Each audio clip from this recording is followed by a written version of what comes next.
Welcome to Down to Dunk. I'm your host, Andrew Schlecht. We're part of the Athletic Podcast Network. With me, rarely on a Thursday, and things get spicy on Thursdays here on Down to Dunk. It's my good friend, Alex Speers. Alex, what's up? Hey, what's up, Andrew? Hey. Uh, it's September 12th, and It's about there's 6:30 a.m. 6:30 a.m. Pacific time. Really, was, the only thing that's happened is this Jamal Murray extension. Do you have any just ridiculous thoughts on this Jamal Murray extension? No. I it's one of those things I had to do. I'm glad I'm not a fan of the team that had to do it, I know. but you totally get it. It's just, man, thinking about like it's totally different because they're rookie maxes, but J-Dub and Chet next summer.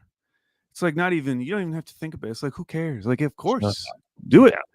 Yeah, you don't. There's no worry. There's no concern. There's all these other teams that have young players who may or may not deserve one, but they just got to give them regardless. So you got to like talk yourself into it. With J-Dub and Chet, it's like, yeah, of course, yeah. There's like really no tough decisions. We thought the Giddey extension was potentially going to be like the tough decision. Like, oh my gosh, what if they give him 4 for 80? Are we going to be able to talk ourselves into that or whatever? But we really haven't had to. Had any things to talk about. I guess it was the Dort contract a couple of years ago, but now that looks completely fine. And so, yeah, I guess Caruso's extension, if they do one, that'll be the next one that could potentially be questionable depending on how much you get. But that's about it. So it's a pretty good little situation we've got ourselves in. They're in a ridiculous spot. Yeah. And like, honestly, if you needed, like if Caruso's deal got too big, like you could trade guys, like there are guys that you could trade that people would want. I mean, nearly everybody on the team has value aside from like, we don't know what the rookie's value is in like Oos, but like everybody else has has value around the NBA. Yeah. So yeah, they're in a really good spot. I actually watched almost all of Alex Caruso's assists last night, just to kind of look at the kind of player that he is, just off the pass in particular, because like we know like he's good at catch and shoot, he's good at spacing the floor, and he is such an interesting piece for this team as an offensive player, not just as a guy that can hit open threes, but he moves. One of his like signature plays is just moving the ball really fast, especially when it goes from inside out. Like he's always like one step ahead. And I clipped a bunch of those passes where, and a lot of times that because they had bigs like Vooch and Drummond, they would try to get the ball into the post and they would dish it back out to him. And one thing that he did several times was the ball would go, and it was honestly with Drummond most of the time. It would go into Drummond. Drummond would throw it out to Caruso. Caruso would throw it right back to him really fast and get him a dunk. Yeah. It's just like those awareness plays that I think are going to help the offense so much. And and this is like no shade at Dort or Isaiah Joe or even Cason Wallace, but like his on-court awareness as a passer, I think is going to help the offense quite a bit, just because he made so many heads-up plays. He also is really good like in a pick and roll situation where he would find a big, like he can find tight spots for a big. So like I think he can be helpful to Chet in certain ways and to Hartenstein in certain ways, just as a ball handler. I got, I did a deep dive on him last night and was like pretty excited. He also saw him throw a few lobs, successful lobs. So might have a good lob thrower here. You had a crazy night, Andrew. You had a crazy Wednesday night. One of my kids is sick, and everybody else went to church, and I stayed home, and he went to bed like really early, and so I just sat and watched Alex Caruso passes for an hour. I was at the King Gizzard and the Lizard Wizard show last night. Wow. Out in Troutdale, which is the home of Drew Eubanks. He's the Shaq. Oh, nice. You see him out there? I did not see him out there. It was like beautiful when we got there. and I almost didn't bring my raincoat in. And then right when the main act started, torrential downpour. Like Really? we thought it was hailing the way it felt on our jackets because the Dang. raindrops were so big. We apparently they got like an inch and a half in like an hour. And Oh no. it was disgusting. Like by the time we stayed and by the time I left, like everyone was like soaked through, which I just never experienced that. And it's not like I'm 20 anymore, so it was Right. Yeah, exactly. but it was very fun. So that's what I was doing last That's night. awesome. I might have had a little bit crazier night than you. I Just know. watching Caruso clips. I know. I'm trying to weigh him in my head, which was crazier.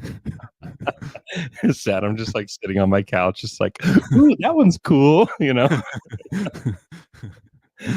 Okay, we have round 5 of over-unders. This is it. And it's funny because when I went and you text this to me, but I was looking before you text me like, okay, who's left? And it's like all these really good East teams. You kind of figured that because the way that we formatted this, where we were just choosing what was interesting to us, that like a lot of like bad teams would be left here. And it's really just one bad team. So that's kind of cool. An appropriate bad team, a team that we have, I think, both accidentally skipped in the past and then purposely skipped in the past, which was Charlotte. Yes. And We it was literally Charlotte and then Yeah. 4 of the best teams in the East, which I Yeah. thought was very funny. Because I think the reason we didn't choose those teams is because initially you think, well, how much is there really to say about these teams? And they're also really tough to pick. Yeah. But as I started going through it, some of them are kind of interesting. So we might as well start at the top with Okay. the defending champions, Boston Celtics, whose over-under this year is 58.5. Last season, they won 64 games, had an over-under 54.5. Their key additions, Lonnie Walker, I believe, is on an Exhibit 10. Baylor Shireman. They did not lose any player in their top 10 for minutes played. Svi Mihailuk, who played 413 minutes, was their biggest loss off of a team that won the championship, which is pretty crazy. And then, I was looking at their health, and like they had a decent like health season. Like a lot of their main guys were really healthy, but like Porzingis played 57 games. Like in a good Porzingis season, that's about what you can expect. It's not like he had a crazy healthy season. Horford played 65 games. Like maybe that comes down because he is getting older.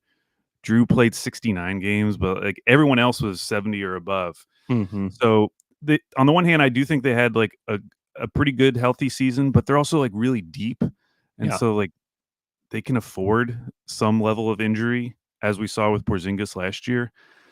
So I don't know. I look at this over under 58.5. They won 64 last year. And I just don't know what I don't know what would need to happen. What fact I would need to see to take the under, to predict that they're going to win 6 fewer games than last year. Is there anything other than just like vibes, like a gut feeling that could make you take the under on Boston? So like 5 of their 9 most played lineups included Porzingis last season. Mm-hmm.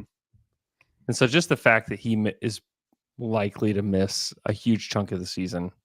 And he's not somebody who's like, oh, Porzingis is back early and he looks amazing. It's usually takes longer for him to get healthy, and they're going to take their time with him.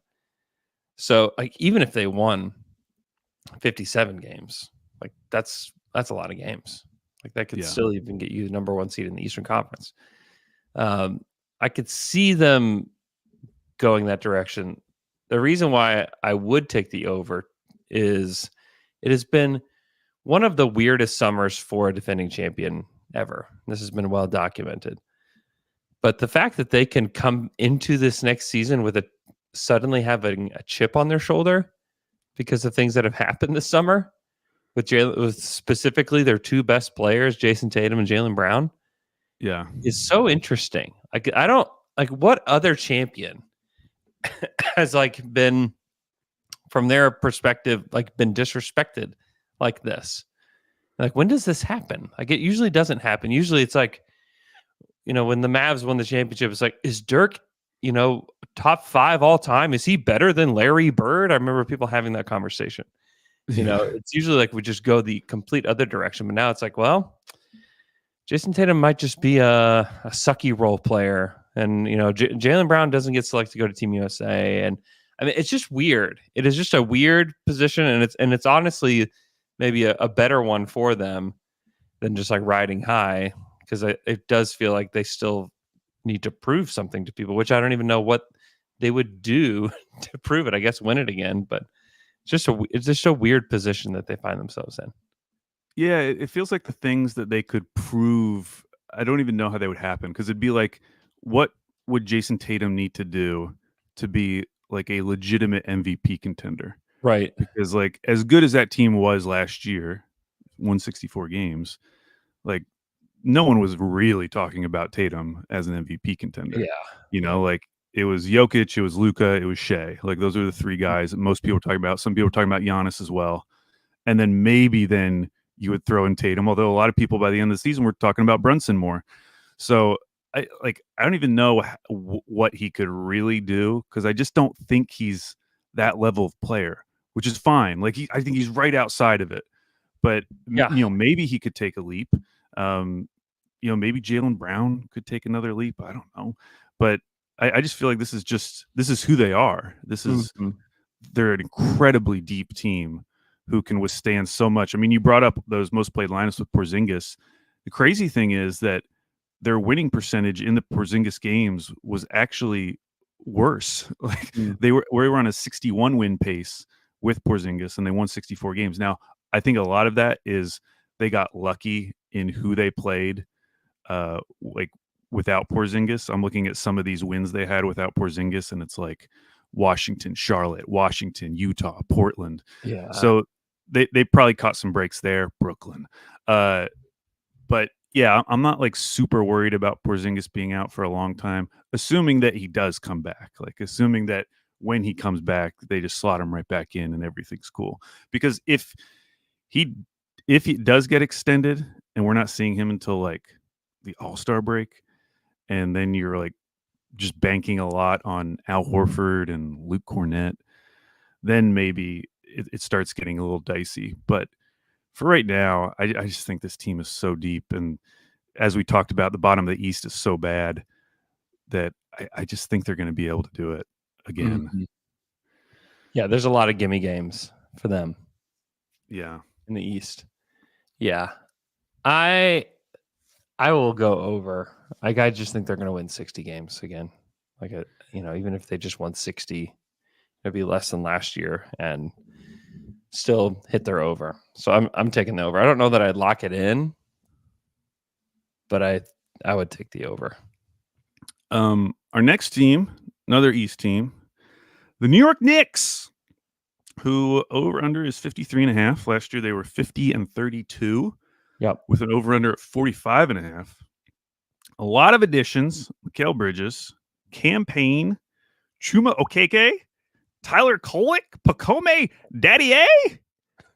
Probably not key additions there, but they did draft them. Key subtractions, a big one: Isaiah Hartenstein, and Bojan Bogdanovic. What are your initial thoughts on the Knicks season? Yeah, I mean, they've gotten better. I think their starting lineup is really good. I worry just about obviously the big worry is just the big position for them. Like, they're great on the wing, great in the guard position. I think that they're in a great position, but like, what happens when Mitchell Robinson gets hurt? Like, then I question that just because like almost every Tom Thibodeau team that's been successful has had like a big man that is locking down the paint. And I just don't know what they do if and when he gets hurt. And Mitchell Robinson, it feels like a when more than an if for him, which has just been the case for him. I mean, the most he's ever played is 62 games. That happened 2 seasons ago. I mean, 72. I'm sorry. That would be amazing if he could do that. But, 31 last year, 59 the year before. He played the 72, then he played 31 in 2021. Some of that was pandemic related.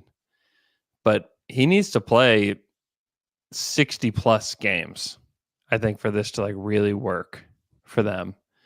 And then you have like the same questions with OG Anunoby as well.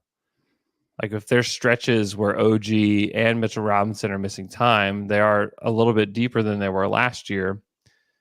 But you know, I hate that they have like this reliance on these two guys that are going to likely miss time. OG played 50 games last year, 67 the year before, which is great. 48, 43. I just worry about those two specifically. I think people talk about this team, very favorably, which they should. But I do worry about those two specifically. And then like, what does the team look like, without a real true backup big? Because Hartenstein was huge for them last year in so many ways, offensively, defensively. If the roster is completely healthy, I think they're great. They might even have like too much depth on some level, especially at the guard position. But at the big position, I worry a little bit, especially those two who are going to have to be, they're going to have to run small ball lineups with OG as their like lone big at times. And I just don't know what that looks like. Yeah, Ben in the comments asks, "Is this the best roster Tibbs has ever had?" And it probably is. I mean, that 2011 Bulls team had obviously MVP Derrick Rose, Lil Deng, Joakim Noah, and Joakim Noah. I mean, within a year was like a top 5 MVP candidate. It's probably that team. It's probably that Bulls team. That team's pretty legit. Although I think a lot of people would make the case that like the league's just better now, and like Brunson had a season on the level of Derrick Rose in 2011 last year. And then, like Mikal Bridges, Lil Deng, and I don't know, you could probably make the case that this is certainly probably his deepest team. Yeah. Like Boozer, but yeah, it's really good still on that. Yeah, Boozer was on that team. Yeah. They're probably comparable. The depth though is like it drops off a little bit. Or is it the Jimmy Butler Wolves? I mean, on paper, it's a great team. This is a weird team. You mentioned Mitchell Robinson. The other thing about, even beyond his injuries, even when he's healthy, he's never averaged more than 27.5 minutes per game in a season. So he's never been like a big minutes guy anyways. And, I think they're going into the season with the plan as Precious Achiuwa will be the initial backup center. Yeah. And, he just wasn't, they weren't good in his minutes last year. They were a minus 13 net rating in his minutes last year. They only have 2 players over 6'8". Yeah, on their main roster. One of their two-way guys is 7 foot, but over 6'8", it's Mitchell Robinson, Jericho Sims. That's it. So they're going to be doing a lot of funky lineups. So we kind of knew that already because like Josh Hart plays big a lot. You mentioned OG; he can play big a lot. But one stat that really stuck out to me was Jalen Brunson with Hartenstein, 1,300 minutes, plus 15.16 net rating. Yeah, plus 15 net rating. That's Jalen Brunson without Hartenstein, 1,400 minutes, plus 1.8. Like just a massive swing. Yeah, with or without Isaiah Hartenstein. He was huge for them last year. Yeah, he was massive, and a lot of that was filling in for Mitchell Robinson when he was out and soaking up all those minutes. But yeah, like you mentioned, like this season feels like it's really hinging on Mitchell Robinson, and unlike some West teams where I've talked about where I think they'll be fine in the regular season, but I do worry about how it's changed in the playoffs. It feels flipped for me with the Knicks, whereas like I'm a little bit more worried about their regular season. But if this team is healthy in the playoffs, I do feel like they're stronger than last year, just because like the level of wing depth that they can throw at teams is going to be so overwhelming. And I think you can get away with some of those smaller lineups in the playoffs as opposed to having to play them like big minutes every single night in the regular season. So I'm a little bit lower on them in the regular season, but I am higher on them in the playoffs. And I think this over-underline, like some of this is just them being the Knicks, like asking them to win 4 more games than they won last year. especially like once you get to 50 wins, like each of those additional wins is just so much harder to get. Mm-hmm. I think I'm going to take the under on their regular season, even though I'm like very excited to see this team in the playoffs. Mm-hmm. Yeah, they did. I mean, adding Mikhail is awesome. One, because he just basically hasn't missed a game in his career. Yeah. So that is super helpful. And like, if you just honestly, like, if you just have Brunson, DiVincenzo, and then like a few of those wings, like I think you're going to win a lot of regular season games. Like we talked about with Boston, like even if they are missing Mitchell Robinson, they're going to have enough to beat a lot of these East teams that just aren't very good. I just wonder, Tibbs plays with a big almost all the time. And so I just wonder what that looks like for him this season, especially if Mitchell Robinson is out and like you slide Achua into the starting lineup. Like, are you using Jericho Sims? He was pretty reluctant to do that last year. So then do you go small? Like, what does that look like for a Knicks team? I'm just intrigued to see, because he may be the direction they have to go. Like they may just have no choice. But I think, Brunson, I think, is only getting better. I think that having, the team chemistry that's kind of baked in with just the Nova Knicks, I think is crucial for them too. I'm going to take the over. I think that they're going to be the second in the Eastern Conference as far as wins go. I think they do have a lot of depth, especially like scoring depth, because like Dante DiVincenzo closed a ton of games for them last year and played a crucial role for them. If they're healthy, like his role is pretty small, and if he's okay with it, like that's just like crazy quality depth for them. And so I think that they're going to get a lot of scoring, and if they just get luck with health, I think that'll help. And then I don't even know that we said his name, Julius Randle. He's one that I wonder what happens with him, just because he hadn't got a contract extension. He is on the last year of his deal.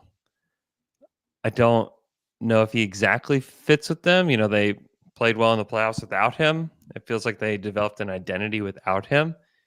Whereas whenever he was with the team, or I guess he has a player option, which he'll surely decline. It's like $30.9 million in 25-26.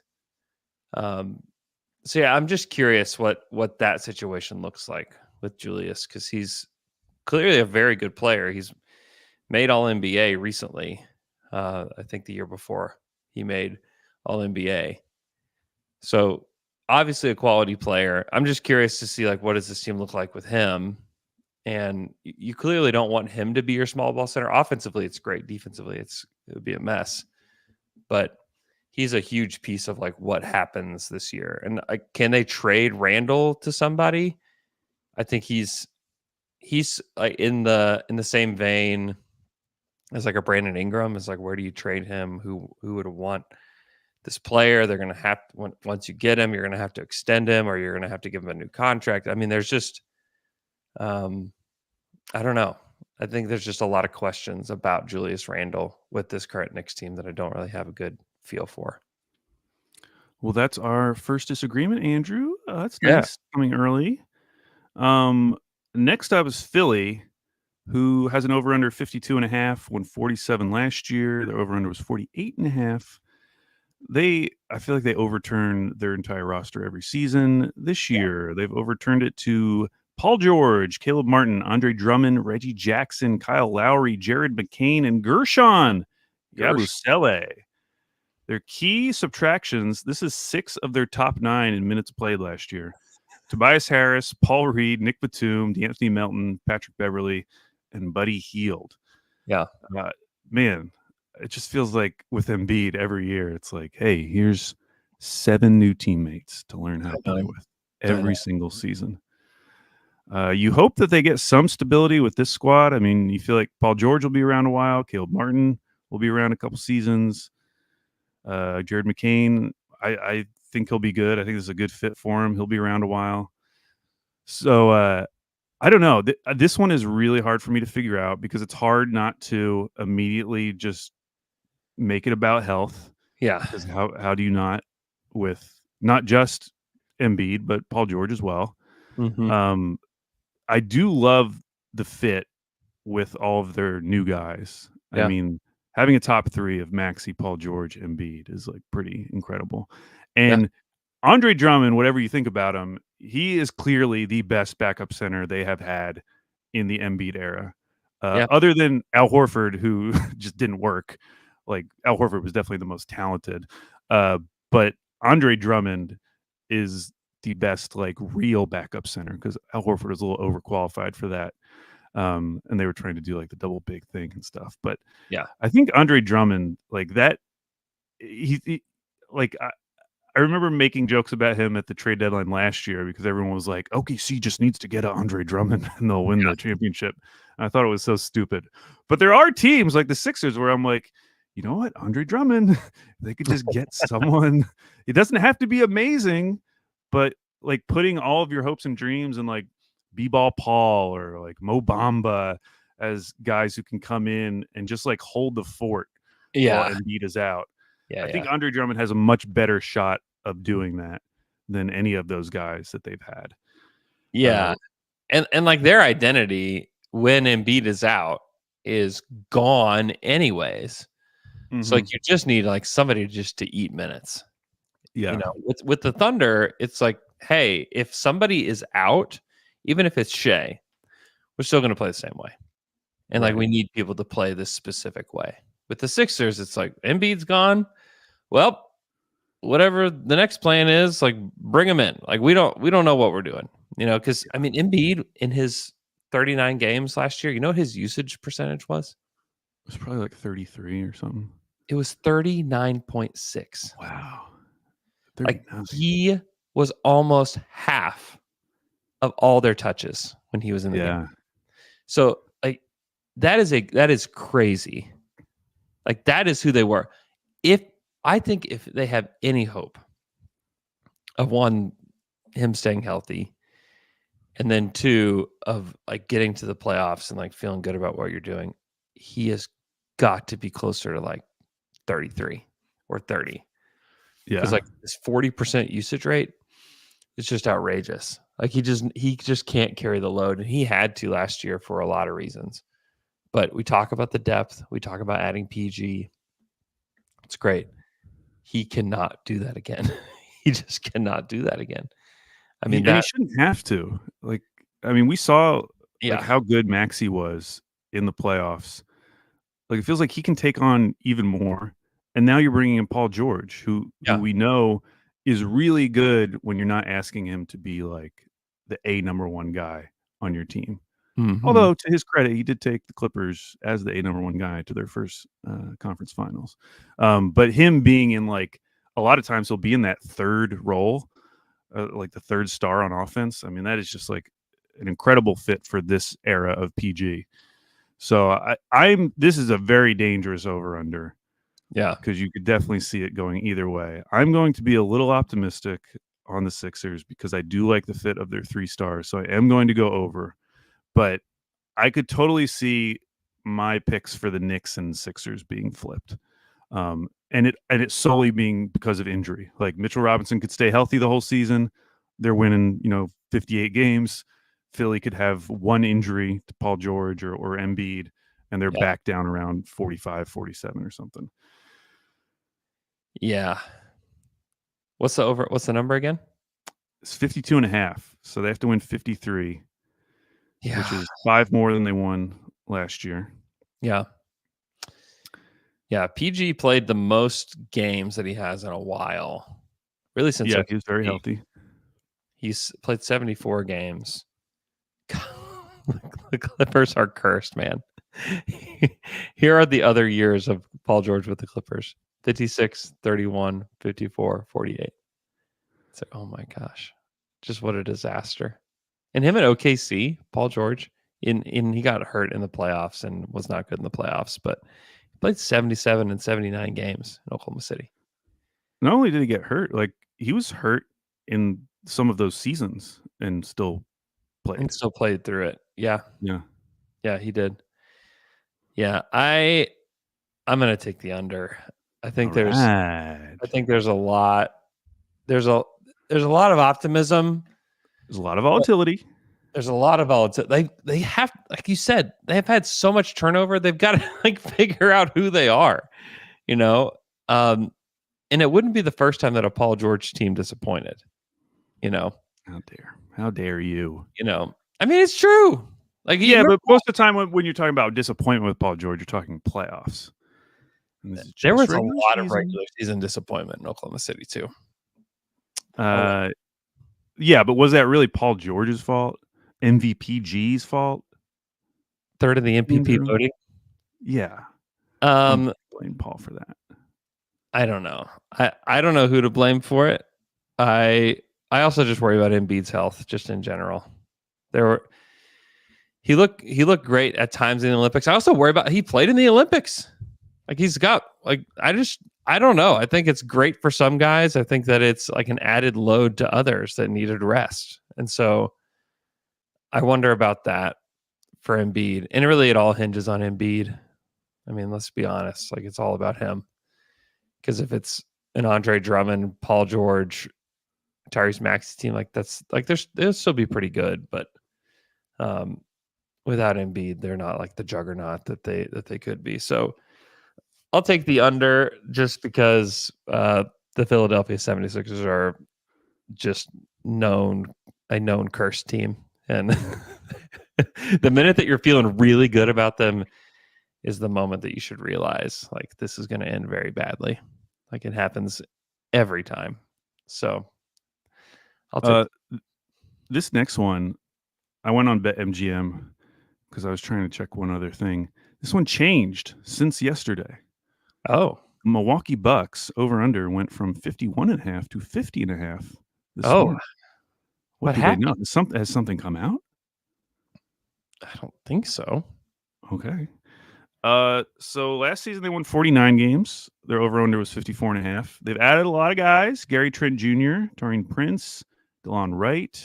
They drafted 2 rookies, A.J. Johnson, Tyler Smith. 2 of the, I would say, at least going into the draft, less ready to play rookies. So and then it's Doc, so I'm not assuming they're going to play. Mm-hmm. Key subtractions, mainly Malik Beasley and campaign. Some of the stats on the Bucks season last year truly floored me. I tweeted this first one out on Twitter a few weeks ago. Of the 5-man lineups in the entire NBA that played over 1,000 possessions, there were 10 of those lineups that were like that. Milwaukee had the best net rating. Yeah. Plus 15.5. They were better than Boston's starting unit. Mm-hmm. They were better than the Nuggets starting unit. And that unit was Dame, Beasley, Middleton, Giannis, and Brooks. So you're replacing Beasley now with Gary Trent Jr., who I think is better than Beasley. Their 4 most played 5-man lineups were all over plus 13.3 net rating. Like their main lineups, who they played, were extremely good for the season. And this is one of the reasons. Well, this is one of the reasons I could find that their season was not a major success. They were the 6th ranked offense, 19th ranked defense. When they were playing a top 10 offense, their defense was top 10. They had the 10th ranked defense when they were playing a top 10 offense. Now, just as a reference point, like Minnesota, when these teams were playing a top 10 offense, Minnesota had the number 1 defense, Boston had the number 8 defense, OKC had the number 9 defense, and then Milwaukee was right there at 10. When playing a bottom 10 offense, the worst offenses in the league, Milwaukee's defense was 24th. Again, in comparison, in that same scenario, Minnesota was still the number 1 defense. OKC was number 2, and Boston was number 4. So, like the top teams in the league, their defense was good, whether or not they were playing a good offense or a bad offense.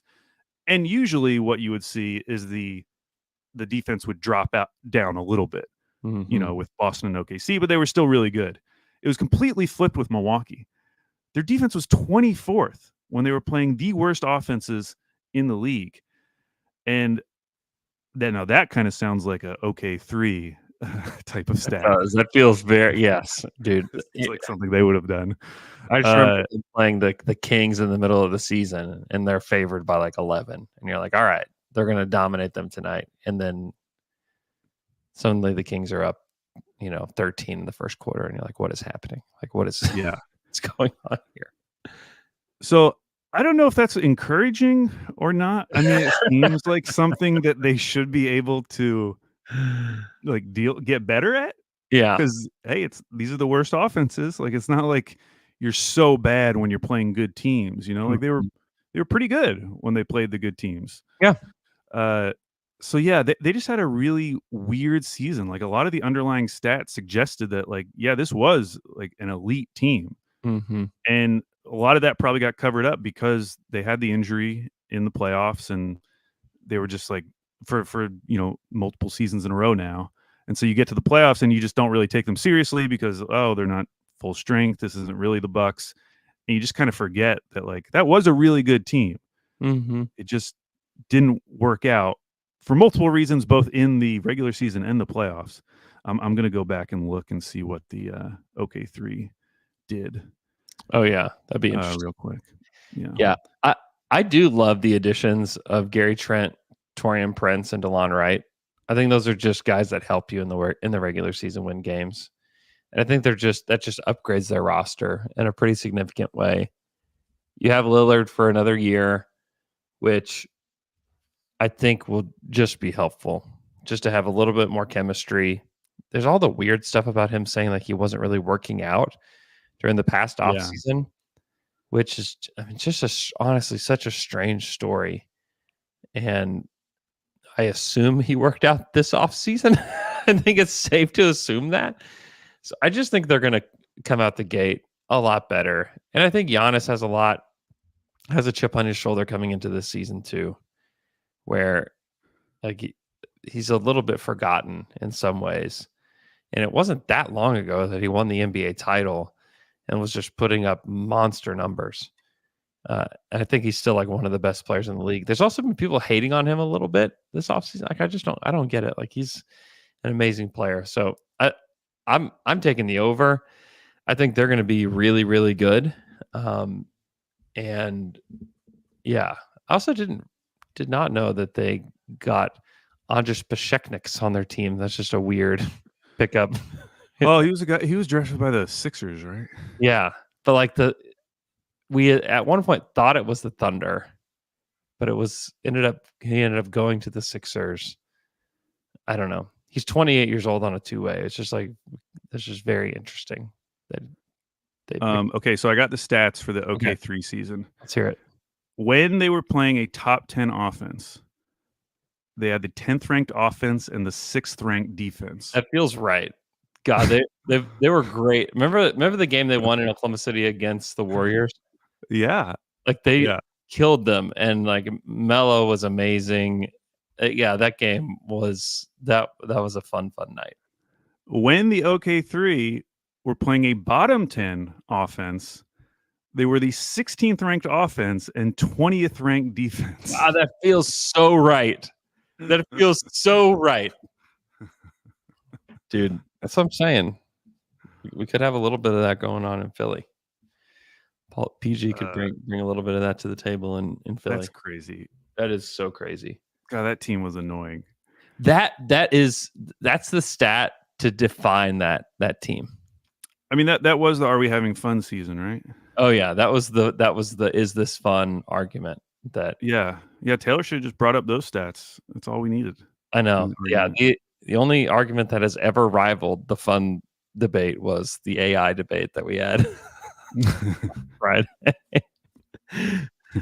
Oh, unreal. Yeah. I the only thing that makes me timid about the Bucks. There's only one thing that makes me timid about the Bucks. Do you take a guess as to what that would be? Chris Middleton? No. I think he'll be fine.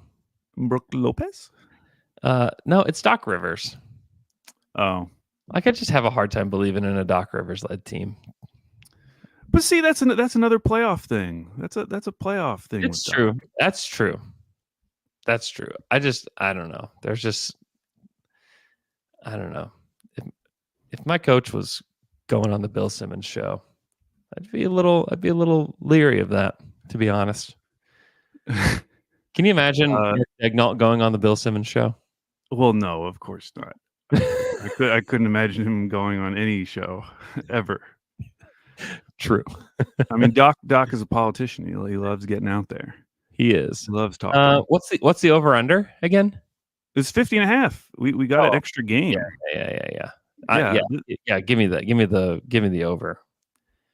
We got gifted a free win. Okay, so our last team before OKC is the Charlotte Hornets. Yeah, who have an over under 29.5. Last year they won 21 games with an over under of 31.5. Their key additions, they do have a new coach, Charles Lee. Mm-hmm. They have a new ownership group. This is kind of their first full offseason, I think, with their new ownership group. Taj Gibson is on this team now. Yeah. Keontae Johnson, formerly of the Thunder. Josh Green. Tijan Saloon. Yeah. Is on this team. Hey, not really any key subtractions. They've kept them together. Okay. They didn't lose any of their main guys from the 21 win squad. Some notes on them. No team, according to Clean the Glass, had a bigger gap between their win-loss record and their expected wins in a negative direction. The Hornets had the profile of a 17-win team. And by expected wins, they were a worse team than Detroit and Washington last season. Wow. Which is an achievement. That's a real achievement. Yeah, that's wild. The thing I would say about the Hornets is I think they legitimately have a case to be made that they have the worst depth in the league. Because you look at you can make a starting five-man unit of like LaMelo, Brandon Miller, Bridges, Grant Williams, Mark Williams. Maybe that's a little too big, but those are 5 NBA rotation guys. Yeah, you can throw Josh Green in there. You can throw, I mean, they've got maybe. Their bench is a collection of guys where I feel like if your favorite team signed them to a minimum contract in the dead of August, you'd get excited because there's nothing else to talk about, but you'd completely forget them by mid-season. Every single name on this list is a guy where I'm like, if the Thunder signed him right now, we would do an emergency pod. We'd probably talk about it, but it would not matter. And that's a little unfair because it is the Thunder, but even for just most teams, the guys they have coming off the bench is rough, and a guy like Cody Martin, a lot of guys who you think are better in your head than they are in real life, and sometimes because of injury, sometimes because of other reasons, sometimes because they have a twin that is better. That is another reason. Nick Richards, a classic guy like that, or Nick Richards, probably much better in my head than he is in real life. Mm-hmm. So same with Trey Mann, probably much better in my head than he is in real life. A lot better in our imaginations. We did a big emergency pod for Micic, and that pod did numbers. I'm telling you, that pod did big numbers because of the excitement around it, and we were way overhyped about him. There's even trade rumors about Micic, honestly, right now. About Denver trying to acquire him, but I don't know. I mean, Seth Curry is a classic example of this. If OKC signed Seth Curry, we'd be excited. Oh man, another shooter. Yeah, let's go. This is exciting. He's just a guy. A lot of brothers on this team. A lot of brothers. Seth Curry, LaMelo Ball, brothers in the NBA. Cody Martin. It's interesting. Doesn't Nick Smith Jr. have a cousin or something? No, he doesn't. I don't know who I'm thinking about. I don't know. But there's a reason this is the last non-Thunder team we're talking about. Yeah. I would say the upside for Hornets fans is they do have a new ownership group, which is huge, massive. They do have a new coach, and it's finally not a retread. It's a real, Charles Lee has been talked about in coaching circles for a while now in terms of when he would get a head coaching gig. I remember talking about him back when OKC was looking for coaches. because Mm-hmm. Kevin Pelton had like a really nice write up on him. Yep. So that's exciting. Like I do think they're moving in the right direction, but they still haven't convinced me to get excited about them. But Yeah. I do think like they're on the path to being a more interesting team. They're not there yet, but They also just need health. Like LaMelo Ball played 22 games last year. yeah, You know, yeah, I mean that he played 36 the year before. I mean, part of the reason that they've disappointed so much is just because he hasn't played. yeah. You know.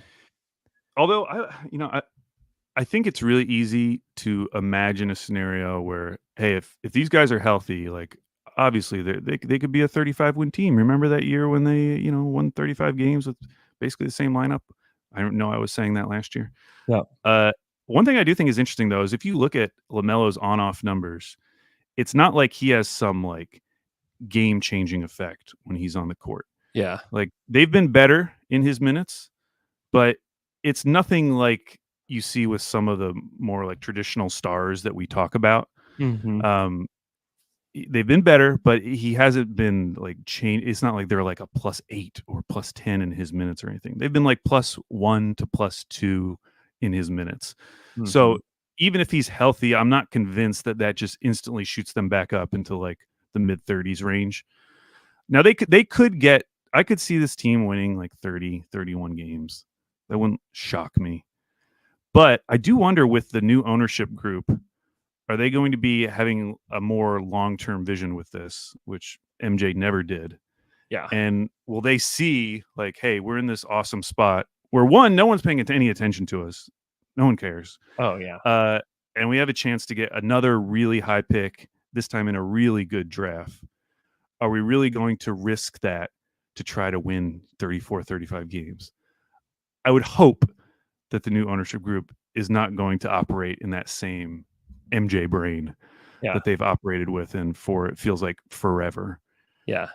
Well, I mean, based on their off season, they're not because Yeah, they didn't go out and make any crazy, additions or signings. yeah, their top 8 in the 21-22 season when they won 43 games. Miles Yeah. Bridges, Terry Rozier, LaMelo Ball, who played 75 games that year, Kelly Oubre, Cody Martin, Mason Plumlee, PJ Washington, Gordon Hayward. I mean, all those guys And played that was a good Gordo. That wasn't retired Gordo. 39, or he shot 39% from three. He played 1,500 minutes for them. I mean, they had good players, like guys that we know are good NBA players, like Gordon Hayward, PJ Washington, Kelly Oubre was really awesome for the Sixers last year. Terry Rozier is a really good NBA player. Like they had real guys. And then like you look at who they have now, like they have more potential on their roster now than they did then. But like if you're predicting their top 8 in minutes played, like you said, like the depth gets thin really fast. And like the hope is you play Solon a lot.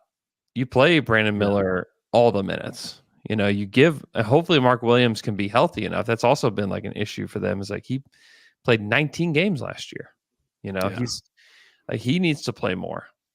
You need to develop your players, and I think they have the roster to do that. And I think they're going to give Trey Mann a chance to play and to see what he is. I think they're going to give Josh Green a chance to kind of spread his wings a little bit because like they honestly don't have any other options. They don't have the only veteran that's on this team that you're like, man, he probably is going to need to have minutes is Grant Williams, and they're probably just stuck with him. Yeah. But like everybody else is either not a very good player, like they're like third string on almost every team in the NBA, including this one, or they're just really young. And so I think, this season is all about like, can we get Brandon Miller and LaMelo Ball on the floor a lot together? Can we get Saloon a bunch of minutes together? I think I've said his name 3 different ways. Salon. Like, let's just figure out what we have here. Because I don't think that there's even a semblance of a roster here that could overachieve. Like, I don't think this is the one. I don't think it exists within what they have here. Yeah. Yeah. Yeah. I mean, I'm definitely going under. Oh yeah, Going under and probably not watching them much. of the Hornets again. Yeah, definitely going under. Although I do want to see Saloon just because I did feel like he was so raw, and but I know that he has like a super high motor, so I think he could potentially get minutes just because he brings so much energy and does play really hard. Yeah, And so I think he could potentially be entertaining. he could be. Even though, as we talked about, he has this. You think of him as like he's always going to be this crazy athletic guy, like doing all these crazy athletic things. That's not really his game. No, he's not that great of an athlete. Like he has the profile of somebody that should be a great athlete. Yeah, I don't know. Like this draft class, like I just don't know. Like I think there's going to be a lot of busts like in the top 10. I think we're going to look back and be like, "Oh my gosh." And somebody will pop from like 11 to 20. I think it will be really good. But I think like the top 10, like this just screams like bust potential throughout. With Risa Shea and Sarr. I think Reed Shepherd will be fine. I think he'll figure out a way just because he can shoot it really well. Steph Castle, I think, is a little bit volatile just because, like, does he shoot it? Same with Ron Holland. Does he shoot it? Saloon is, like, obviously a candidate for that. Yeah. I think Klingon will be solid. Rob Dillingham, I don't know. Zach Edey, I don't know. Cody, I don't know. Like, it's like that's a scary, in a bad way, top 10. So we're both going under on the Hornets. Under. Now we're going to. They should be. They need lottery balls. They do need lottery balls. We're going to save OKC. We'll dive in deep on that at some point. Yeah. But we did the rest of the league. Congrats to us. And now we're going to give our favorite locks. So top 3 favorite locks across the whole league. I have ranked mine. I've ordered mine 3 to 1. Mm-hmm. What is your number 3, Andrew? My number 3 is the Milwaukee Bucks that we talked about today. So is mine. Seriously, no. Yeah, we're agreeing way too much in this process. Yeah, I just think that they're going to have a better season. They had such a strange year last year in so many ways. You change coaches in the middle of the season, and like you have the weird Dame stuff. You trade Dame for Dame in September, or was that October? I can't remember. I think it was in September. You just don't have any time to really figure it out. So I think the Bucks, I'm going to lock them in as an over. I think that number is, it somehow got lower.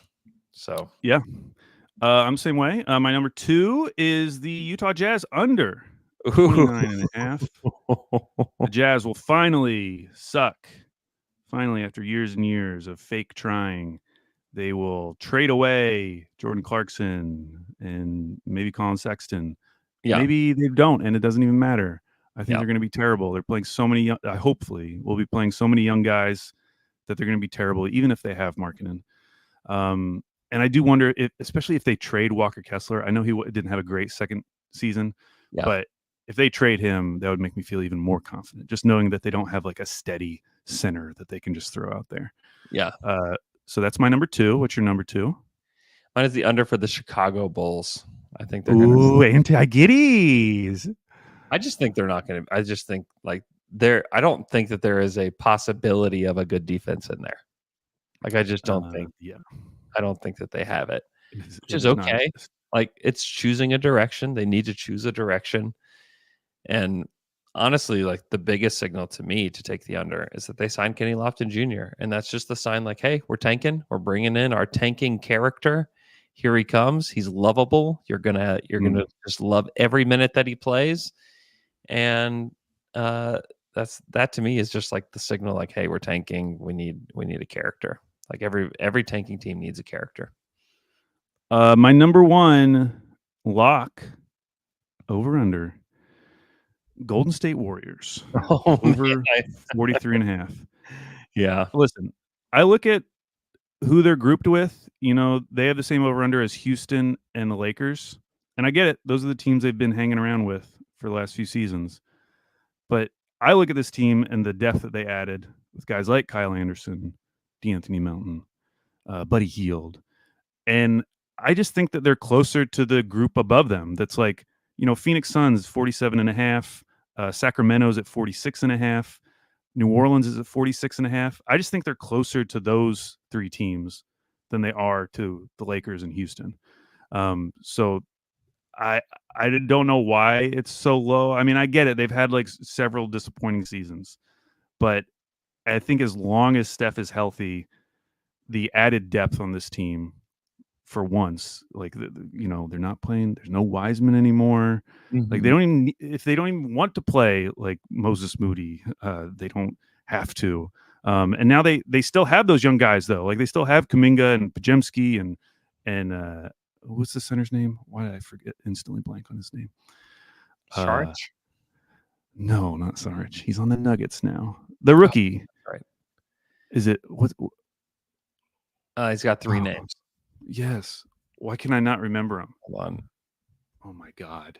Somebody in the chat, save us. Trace Jackson Davis. Jackson Davis. I was gonna say TJD, but I was like, that's a terrible. It is TJD.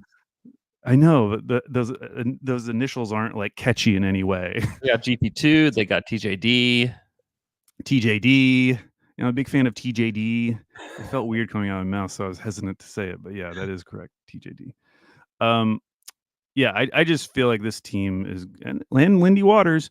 I feel like this team is going to get back to just some normalcy, which could be 45 wins.